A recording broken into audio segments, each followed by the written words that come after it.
Not the biggest of tanks in this steel machine. I've got disc cutters and all that, and they got a little bit bigger.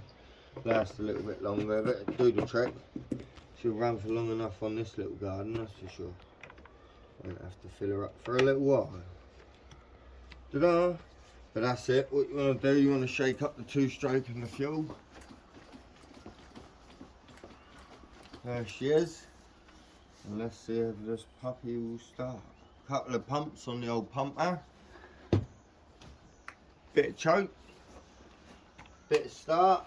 Pull back the trigger, push start, let her go so the start's held. And two pull. So now keep choke, keep start.